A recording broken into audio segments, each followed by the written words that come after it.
આજે દ્રશ્યો આપે જોયા તે દ્રશ્યો કોઈ નદીના નથી, જૂનાગઢ શહેરના છે, જ્યાં 12 ઇંચથી વધુ વરસાદ, કેશોદમાં 12 ઇંચથી વધુ, વંથલીમાં 14 ઇંચથી વધુ વરસાદ ગત 24 કલાકમાં ખાબક્યો। પરિસ્થિતિ કપરી બની છે, લોકોના હાલ બેહાલ થયા છે।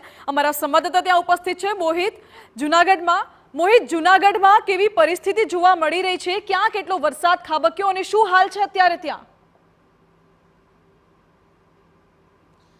રાજ્યમાં છેલ્લા 24 કલાકમાં સૌથી વધારે વરસાદ છે તે જૂનાગઢ જિલ્લામાં આવ્યો છે ને તેમાં પણ ખાસ કરીને માણાવદર, વંથલી, વિસાવદર પંથકમાં સૌથી વધારે વરસાદ છે તે વરસ્યો છે ને તેની સીધી અસર છે તે જનજીવન પર પડી છે। અત્યારે હું વંથલી તાલુકામાં છું, આપને સીધા દ્રશ્યો બતાવવા માંગીશ। ખેતરના દ્રશ્યો છે કે જ્યાં ગઈકાલે જે પ્રકારે વરસાદ પડ્યો છે ને તેને કારણે અનેક ખેતરો છે તેના પર પાણી છે તે ફરી વળ્યા છે। ગઈકાલની સ્થિતિની વાત કરવામાં આવે તો વંથલીમાં જે રીતે વરસાદ છે તે અવિરત વરસ્યો ને જે રીતે છેલ્લા જો 24 કલાકની વાત કરવામાં આવે તો છેલ્લા 24 કલાકમાં જે વંથલીમાં 14 ઇંચ જેટલો વરસાદ છે તે વરસ્યો હતો ને તેને કારણે વંથલી છે તે આખું પાણી થઈ ગયું તે પ્રકારના દ્રશ્યો છે તે સામે આવી રહ્યા છે।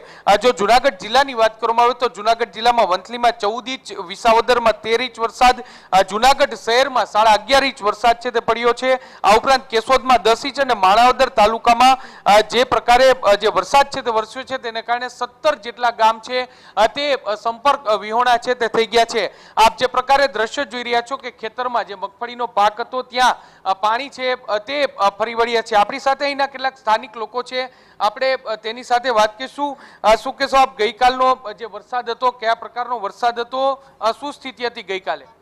વરસાદ સતત ચાલુ જ છે, 2 દિવસ થયા, તેને લીધે પાણીનો ભરાવો બહુ જ છે ને અહીંયા માણાવદર વંથલી હાઈવે બંધ થવાની સ્થિતિ હતી અને પશુપાલનો અને માલધારીઓને બહુ નુકસાન થયું છે, ખેડૂતોને, અને સ્થળાંતર પણ કરવું પડ્યું છે ઘણી જગ્યાએ, અને માલધારીઓને 500-200 ભેંસું લઈને અમારે બીજી જગ્યાએ સ્થળાંતર કરવું પડ્યું।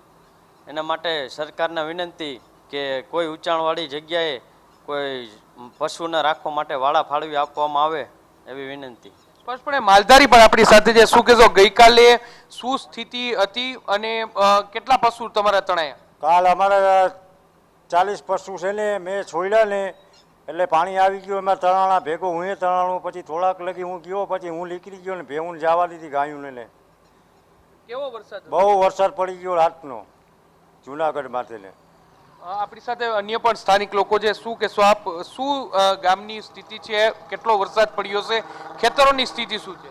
ખાસ કરીને 10-12 ઇંચ જેવો વરસાદ પડ્યો છે અને જનજીવન બહુ પ્રભાવિત છે પાણીથી અને ઘણું બધું નુકસાન થયું છે।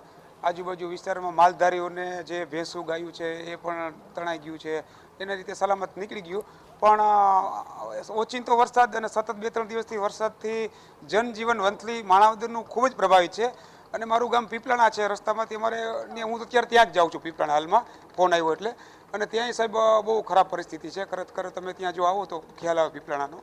એટલે પીપલાણા ગામ છે, વંથલી તાલુકાના અનેક ગામો છે કે આ સ્થિતિ છે તે ખરાબ છે, જનજીવન છે તે પ્રભાવિત થયું છે। બીજા પણ લોકો, શું કહેશો ખેતરોમાં કેટલું નુકસાન છે? ખેતરમાં ભારેથી અતિ ભારે નુકસાન છે। 1 જુલાઈથી 2 જુલાઈની વચ્ચે 15 થી 17 ઇંચ વરસાદ છે, પૂર જેવી પરિસ્થિતિ જોવા મળે છે અને વંથલીથી માણાવદર હાઈવે બંધ છે। આમાં વધારે પડતું પશુપાલનવાળા લોકોને નુકસાન છે અને ખેડૂતોને બી સાથે નુકસાન છે। શેનું મુખ્ય વાવેતર આ વિસ્તારમાં શેનું છે? મગફળીનું વાવેતર અને સોયાબીનના વાવેતરમાં અતિ ભારે નુકસાની જોવા મળે છે અત્યારે। સ્પષ્ટપણે એટલે આ દ્રશ્યો છે તે ઘણું બધું કહી જાય છે, કારણ કે જે વંથલી અને માણાવદર તાલુકો છે તે સૌથી વધારે પ્રભાવિત તાલુકા છે અને માણાવદર તાલુકા અને વંથલી તાલુકામાં ઘેડ પંથક છે તે આવે છે, એટલે આ જેટલું પાણી છે તે તમામ પાણી ઘેડ પંથકમાં જાય છે ને એટલા માટે 17 જેટલા ગામો છે તે અત્યારે સંપર્ક વિહોણા છે તે જોવા મળે છે। આ તમે દ્રશ્ય જુઓ, જ્યાં પણ તમારી નજર પડશે ત્યાં સુધી દરેક જગ્યાએ પાણી જ પાણી છે તે જોવા મળશે ને આ પ્રકારના અનેક જે ખેતરો છે કે જે ખેતરોમાં અત્યારે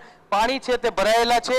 2 દિવસમાં 15 થી 17 ઇંચ જેટલો વરસાદ પડ્યો, એટલે સમજી શકાય કે આટલો વરસાદ છે તે પડ્યો હોય અને તમામ જે પાણી છે તે ખેતરોમાં પાણી છે તે પહોંચ્યું છે. પશુપાલકો છે તે સૌથી વધારે પ્રભાવિત થયા છે, કારણ કે આ જે વિસ્તારમાં છે તે ઢોર જે રાખવામાં આવ્યા હતા, વાડામાં ઢોર હતા અને તેને છોડવાની પરિસ્થિતિ ઊભી થઈ હતી. કેટલાક ઢોર છે, પશુઓ છે તે તણાઈ ગયા હતા. હાલમાં વહીવટી તંત્ર છે તેમના દ્વારા આ સમીક્ષા છે તે કરવામાં આવી છે. જે પણ જે પ્રભાવિત વિસ્તારો છે ત્યાં સમીક્ષા છે તે કરવામાં આવી રહી છે. જો કે સ્થાનિક લોકોનું કહેવું છે કે જનજીવન છે તે જરૂર અસર છે તે થઈ છે. રાહતની વાત એ છે કે રાત્રિના 2 વાગ્યાથી આખા સાર્વત્રિક જિલ્લામાં વરસાદે વિરામ લીધો છે, ત્યારે થોડી રાહત છે, પરંતુ અત્યારે પણ જે વિસ્તારો છે તે બેટમાં ફેરવાયા છે. જે વિસ્તારોમાં હજુ પણ પાણી છે ત્યાં વહીવટી તંત્ર દ્વારા યોગ્ય દરકાર રહેવી ખૂબ જ જરૂરી છે. જી મોહિત, આભાર આપનો. જૂનાગઢ શહેરના દ્રશ્યો આપે જોયા, જ્યાં ઠેર ઠેર પાણી જ પાણી જોવા મળી રહ્યું છે. ખેતરો બેટમાં ફેરવાઈ ગયા છે. ખેડૂતોને નુકસાન જવાની ભીતિ સેવાઈ રહી છે, કારણ કે અતિશય વરસાદના કારણે ખેતરોમાં પાણી ભરાઈ ગયા છે. જળબંબાકાર જેવી સ્થિતિ જોવા મળી રહી છે. રોડ રસ્તાઓ તો દેખાતા નથી. ચોતરફ જ્યાં નજર કરો ત્યાં દૂર દૂર સુધી ફક્ત ને ફક્ત પાણી જોવા મળી રહ્યા છે. વંથલીમાં 14.5 ઇંચ વરસાદ અને ગત વર્ષની સ્થિતિ સર્જાવાની લોકોને ભીતિ હતી. જો કે રાત્રે 2 વાગે વરસાદ બંધ પડી જતા લોકોને થોડીક રાહત થઈ છે.